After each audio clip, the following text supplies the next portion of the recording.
Hi, everyone. Welcome back to another episode of Journey to an ESOP and Beyond. I am your host today, co-host today, Makenzie Worth. And I'm Jason Miller. And as you know, or maybe you are a new listener or you've been here before, our goal is to provide an accessible and understandable resource for all things related to employee ownership. Another fact, if you didn't know, which I didn't remember until this morning, April is Financial Literacy Month. So we're going to use this topic and build off of it relative to, of course, employee ownership, but ownership in general. What happens when someone is given ownership but doesn't fully understand what they have in terms of financial literacy? So I think this is a really important topic for a lot of different reasons that don't singularly apply to ESOPs, but I think are enhanced in employee-owned companies. Um, when we were taking a look into this, I guess the Senate declared April being Financial Literacy Month all the way back in 2004. Without delving too far into the political spectrum, perhaps they should have spent more than 1 month a year thinking about financial literacy. Um, but with that, Makenzie, when you hear the phrase financial literacy, what does that mean to you? What does that evoke in you when you hear that? I think it means, living in a world of financials, with that being my background as a CPA and coming from public accounting, I think just being able to understand financial statements, or if that's too specific,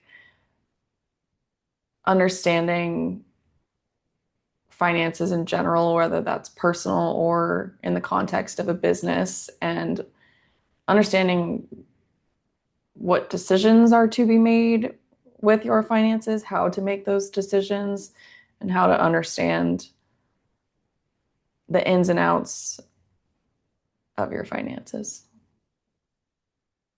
I think that's a really good description. I'll share a story with you. So when I was in grad school, I lived on one side of the state, and my girlfriend, who became my wife later, lived on the other side of the state. And then I, of course, crafted my course selection around how long I could make the weekends, and drive back and forth between Tampa and St. Augustine.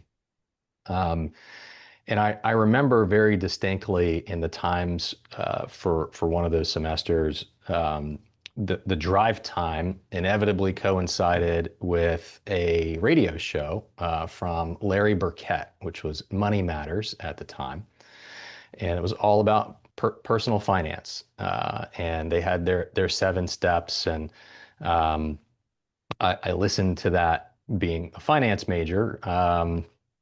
The like, oh, okay, this is really practical money tips and knowledge that Mhm. just makes sense the more you hear about them. um, uh, we adopted those and kind of followed that pattern in our own lives to do that. And I would like to think that in following those prescriptions, it has enabled us with the fortune that we've had and the privilege that we've had in work and being able to work to be financially successful. And I I didn't realize what an impact those radio programs had made on our lives personally until many years later, when we were looking back on, like, hey, well, things could have been really different for us if we had made different choices. How did we know what to do? And that was, well, I listened to someone who said what they thought an individual should do when faced with various circumstances. And that's the concept that I think about from a personal perspective. And you highlighted, well, in a business, we are making financial decisions as well, and kind of knowing what to do with the concept of understanding the underlying the information and data and implications. So where do most people kind of learn about this? Mine was from a radio show. You have an accounting background, I have a finance background. I took a bunch of accounting courses I never understood. Um, and uh, the exposure to those concepts at school is not something that everybody gets. So put yourself in Mhm. the shoes of an employee at a non-financial firm, and let's speculate for a minute. Yeah, I feel like this is the classic meme or phrase where people are like, why don't we learn this in school? Like we learn all these other things in school, but we don't learn things like, how to file our taxes or whatever it is. Um, Honestly, if you're not coming from a financial background or you're not taking it upon yourself to listen to radio shows or podcasts, whatever, about the topic, I would imagine the way you learn is just either one, being exposed to it maybe by chance or like through your job, or learning through making mistakes with it and kind of being put in a position where you have to dig yourself out. And maybe that's when you realize, oh, I should understand XYZ before I find myself in this position again. How many financial mistakes can a person make before they can't recover?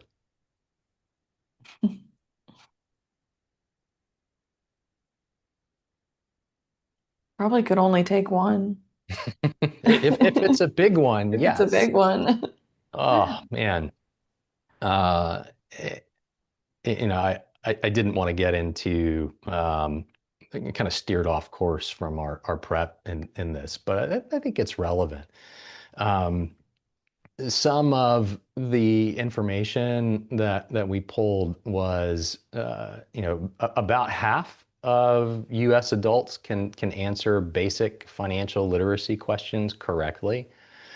And that was done by a by FINRA. So that's the financial regulatory agency that governs or helps govern alongside the SEC, like broker dealers and all that stuff.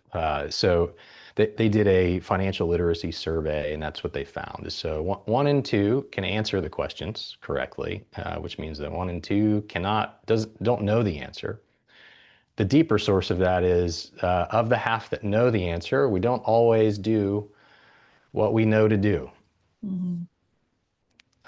So a majority of the population, at least those that participated in the survey, are probably a little underprepared when it comes to making, um, dare I say, wise financial decisions or better financial decisions than worse. If we want to put it on a spectrum of this financial decision is worse than that one, but this one is better than the other. How do you think that manifests in employees and really anyone? It can create a lot of stress, which I think is pretty common, or like a common denominator of the general population stress. Like I think that's something everyone may have in common about um, things that are stressful, whether it's at all times or at some points in their life, they find themselves in some sort of financial stress. So then it doesn't become a math problem for people. It becomes a stress problem. And we all handle and tolerate stress in different ways. Some people uh, are invigorated by the concept of stress and perform very well under stress. But I'm not one of those. And so I try to manage my stress levels so that I can perform clearly and better than not. But if there is a chronic stress problem as part of a personal financial life, right? If I have a chronic financial problem, it turns into a chronic stress problem, which then creates perhaps an engagement problem at work. Um, I would guess. Yeah. One of the other things that's very telling and why listeners, we think that this is a relevant topic, not just because it's timely for an April show, but that 80% of employees want financial education. And this isn't 80% of employee owners at ESOP companies. It's just 4 in 5 employees would like to have some further financial education. Um, and whether that's directly supplied in the, from their workplace or not, it can be, but only about 1 in 4 employers offer any type of program related to financial education. So huge demand, huge, I guess, pent up or maybe even unspoken demand in the workplace.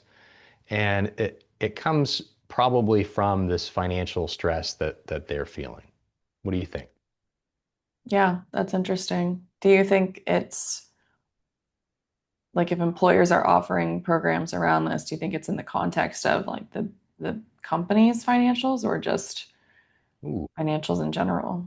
that is a great question. I think we're going to get to both of those throughout the rest of today's show, if you want to call it a Mhm. show. Um, But I believe that they want it personally because they Mhm. feel the stress.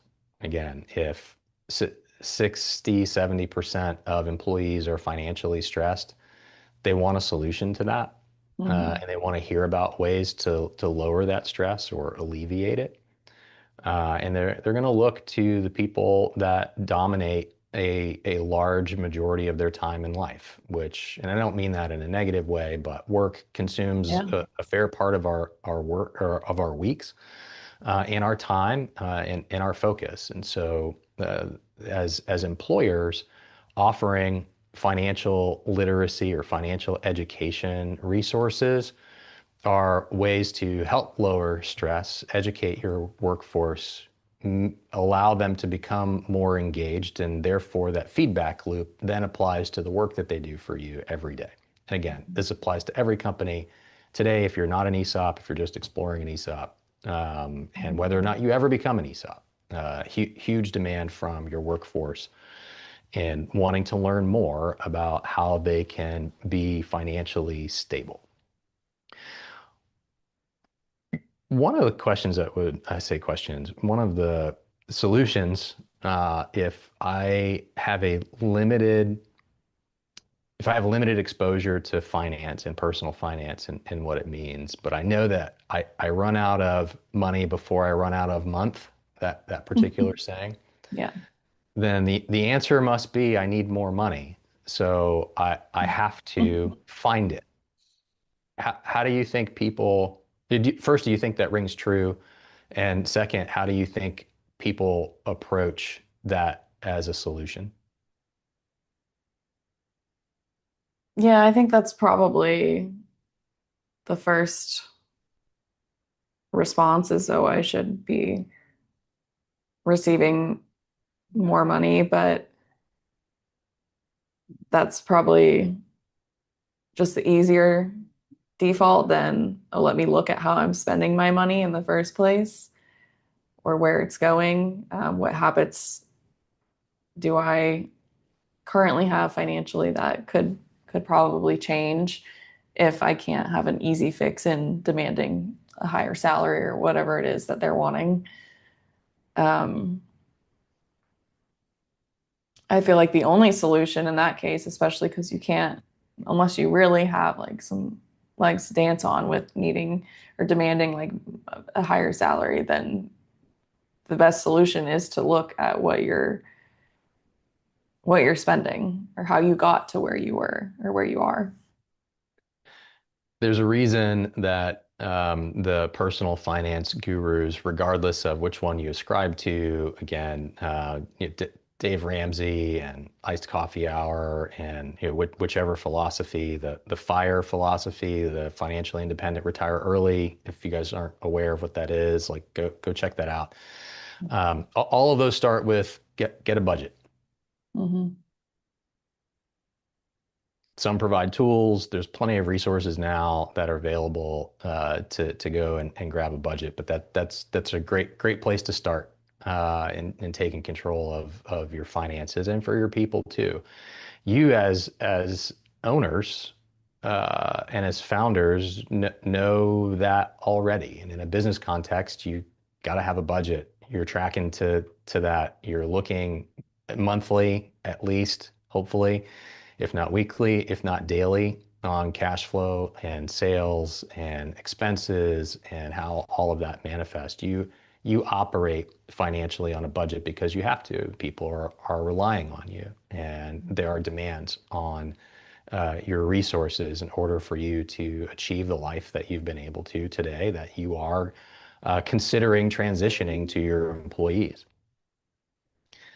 Um, so with that as the kind of the segue, let's look at from the perspective of an employee who becomes an owner through an ESOP. So we're layering in employee ownership. And what we are saying based on empirical data that the NCEO produces some great resources on the impact of employee ownership and what that means and ESOP account balances and all of that. So what ESOPs really create is the opportunity for not just um, financial freedom or stability, but for wealth, and there's a difference there. Hmm. But it doesn't immediately convey the understanding of it.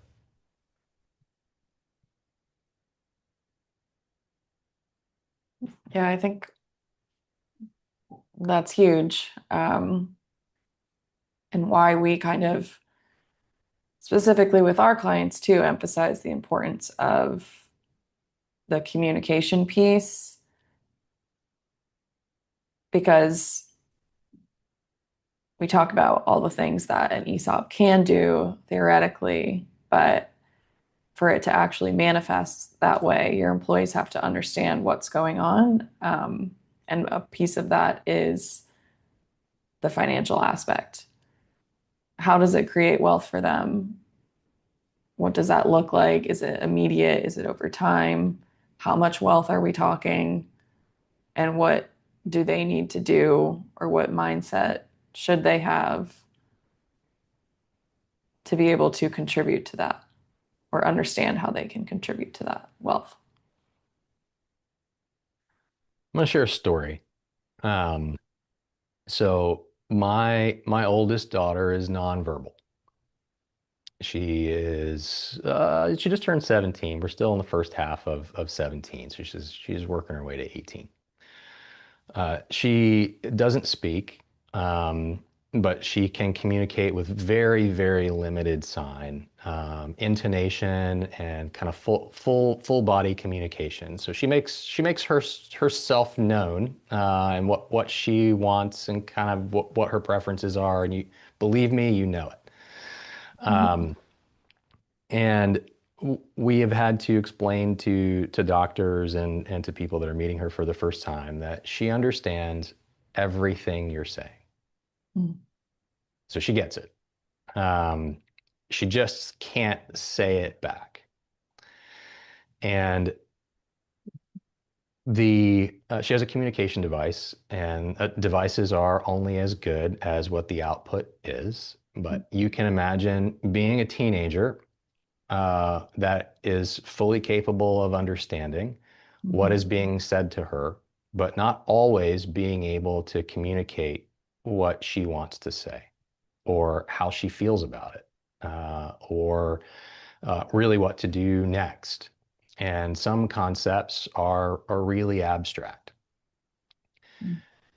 So if you put yourself in her shoes for a moment and say, well, I get what you're saying to me, right? Get a budget, learn about finance. And now as an owner, you're telling me I'm an owner of this company and an ESOP is going to create for me a retirement asset that's 2 or 3 times greater than someone who doesn't work for an ESOP company. Or the longer I work here, the more wealthy I'm going to get. Or I'm I'm going to have a higher net worth compared to a peer, but it doesn't solve my problem today. It doesn't make my mortgage easier to pay. It doesn't help me, buy another dozen eggs. It doesn't help me with the price of gas. And my financial stress is not going away just because we're an ESOP now. Mhm.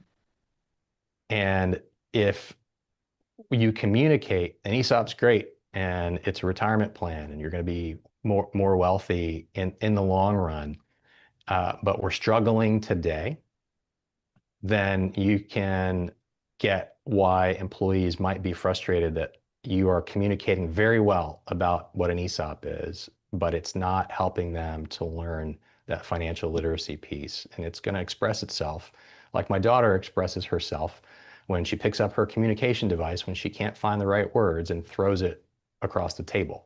It's been broken many times, so we've had to get repaired many times. Um, and as a parent, like that's heartbreaking. Like I know you're Mhm. trying to say something, and I'm trying to listen, and Mhm. I can't. I'm sorry, I'm not getting it, and I get that, but I get you're frustrated.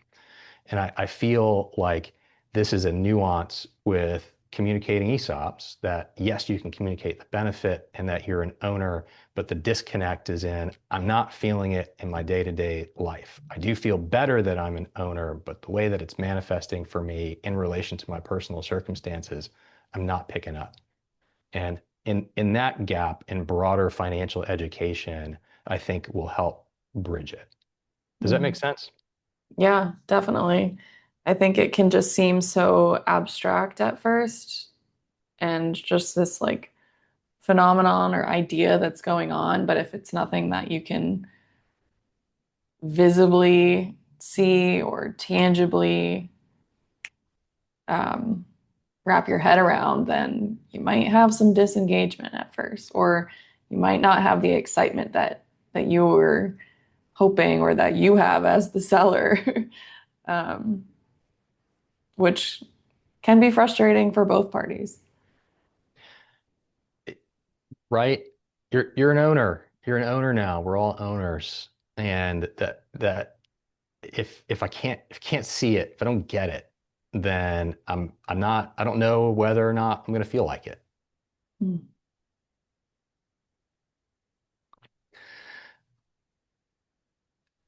This line came up as we were preparing for today's episode, and the ESOP creates the opportunity for wealth, but it doesn't automatically create the habits that sustain it. Mm. And owner, listener, founder, you've had probably decades, if it's fair to say, for most of you, decades of uh, making financial choices, many wiser than not, to get yourself into a position where you have a successful company that is valuable, that you are looking to transition.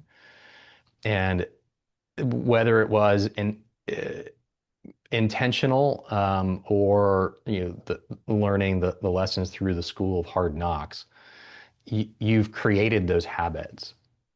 And when you make this transition, you have this transaction as an ESOP company, just as we've been talking about, most of your employees don't have that same benefit of making decades of wise financial decisions or educated financial decisions, however you want to phrase it, to be ready to receive what ownership really is to them.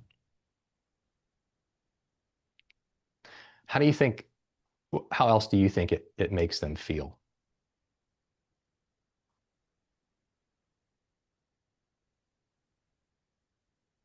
Well, I think what's keeps coming to my mind as we talk about this is the importance of um, the feelings that you want to evoke or have, I guess, evoke from your employees when you make the announcement is something that you don't want to just be a one-time thing. You you shouldn't just talk about the fact that you're employee owned once when the transaction closes and that's it. It should kind of be an ongoing message in your company so that you can continuously evoke certain feelings and behaviors and reactions from your employees and not just rely on that one-time announcement. It should be a new or part of your culture and a discussion point amongst your entire company multiple times a year. It's more ongoing than onboarding. Right.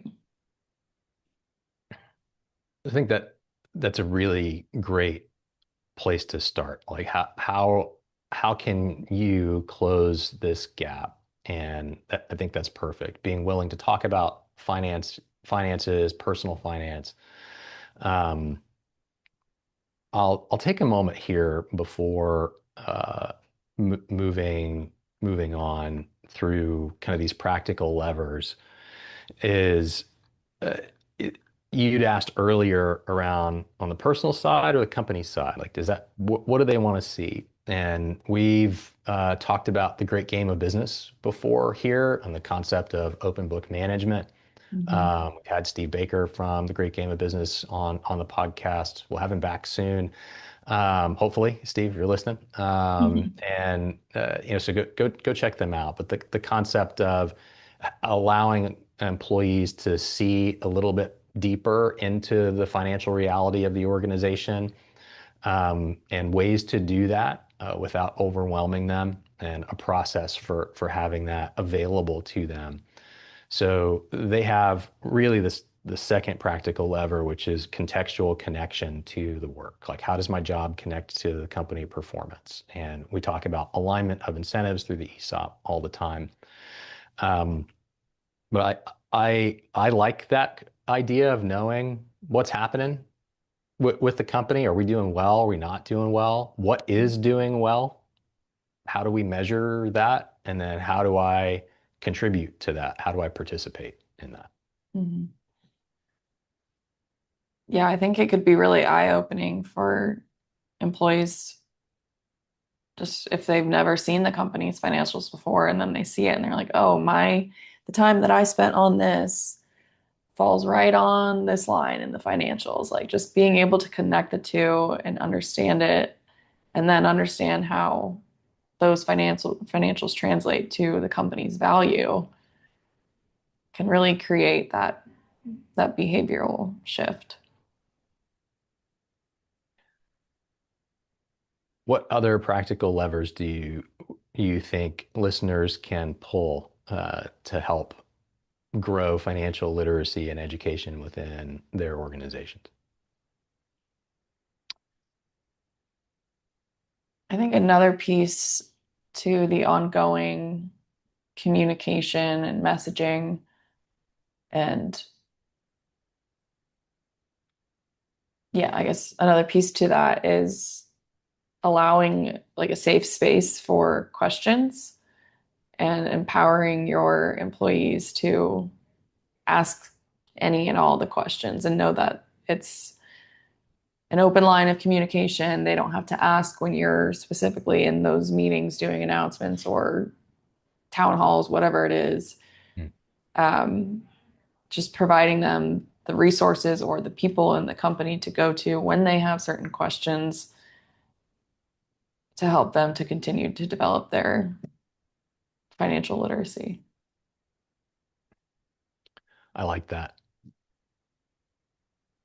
I'm wondering how it would feel if I didn't believe that I could ask a question or believe that I would get an answer that would be satisfying. Mm. especially about something that's so important, right? I'm trying to provide for my family. I come to work every day. We have bills. We have things we want to do. We have life we want to live outside of work. For some of us, there may be a life outside of work. So, yeah, how do I get there? And that kind of builds back into even career coaching and helping people to see what's possible, where potential is, how you can help connect their contributions to a greater work, to a larger work within your organization and steps to get there. And we acknowledge that there are so many intertwined concepts between that career and personal finance, like we're talking about today, and ESOPs and employee ownership and the concept of ownership and all of these things. But one step at a time, one bite at a time. Um, one thing that I believe that's important is that this is not something that you have to solve on your own. You as a founder, you as an owner, do not have to have office hours for personal finance questions from all the people who work for you, and where all the answers are, well, this is what I did. Here's where I'm investing. Like you should go and do the same thing.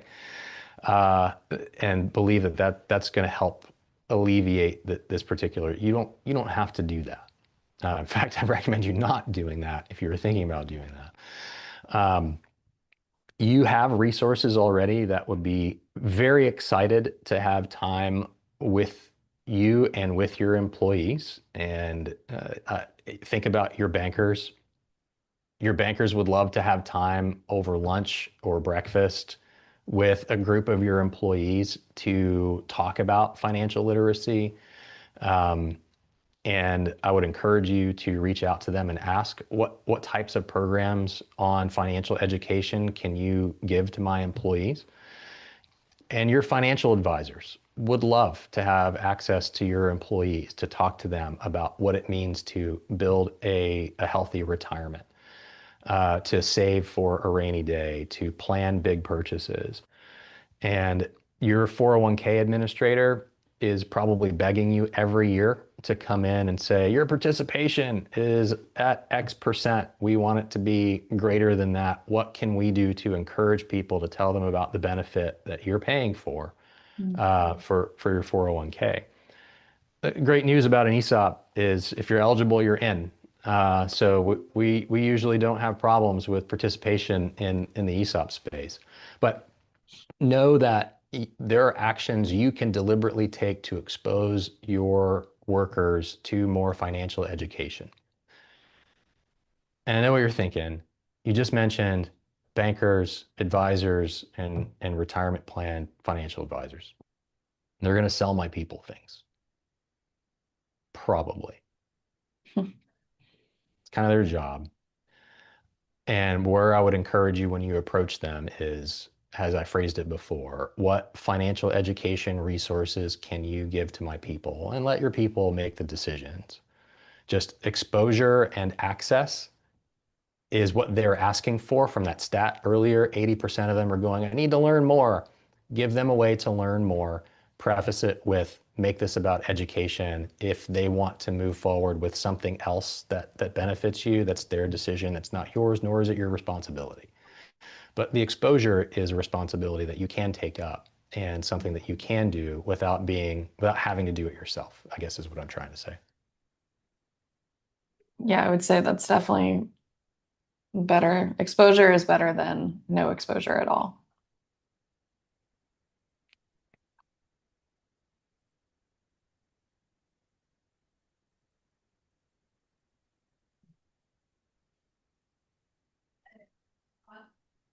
I think all the time, apparently, because I say it every episode. And as much as I call myself out for it, it's so that I don't do it next time, and I do it every time.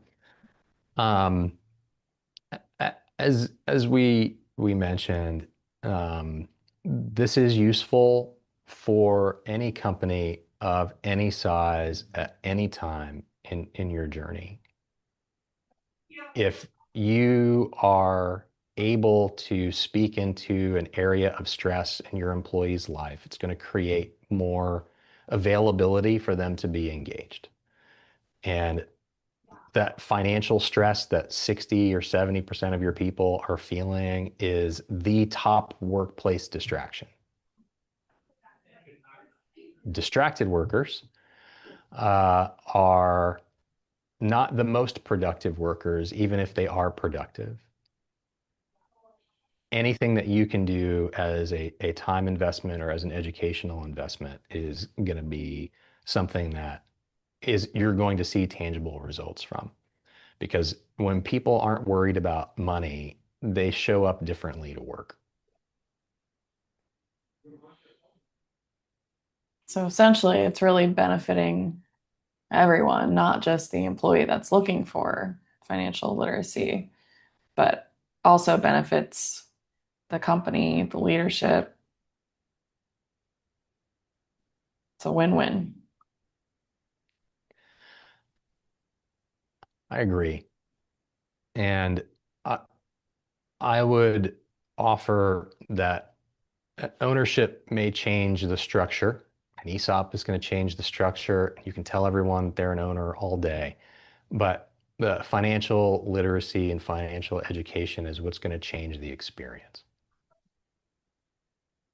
So, listener, as you think about how to communicate to your people, the better you prepare them now when you move forward with your ESOP transaction, it is going to make it a whole lot easier to communicate that additional layer than for everything happening at the same time. And the ESOP itself, the structure itself, isn't the solution to all of their financial worries and woes, nor is it your responsibility to solve all of those for each individual employee, especially when you were doing such a large part for their own financial well-being by considering this type of transaction. So I do have to say, we've yet to hear from anyone from Idaho. So listeners, if you have a friend who owns a business in Idaho that loves their employees and wants to participate in their future by transitioning through an ESOP, we would love to meet them. If you are listening from Idaho, please reach out and just say, hey, we're here. I want to accomplish my dream of making it out there someday to meet with you. Makenzie, what state do you want to visit? Let's ask for listeners from there. Oh, um, I would probably just say anywhere on the West Coast. I don't make it over there very often growing up on the East Coast, and I do love the East Coast, so anywhere on the West Coast I think would be All really right. nice. Broader audience, which is great. So listeners, thank you for bearing with us today. I hope that you found value in this concept. I hope it made you think about how you want to approach your employees now and afterwards, or even asking yourself as an ESOP company today, oh, this is something that we can do to enhance the culture and the financial wherewithal for our employees. We're glad that you're here spending this time with us each week. If this is your first time, like, subscribe, and then we will see you next time on the journey to an ESOP and beyond.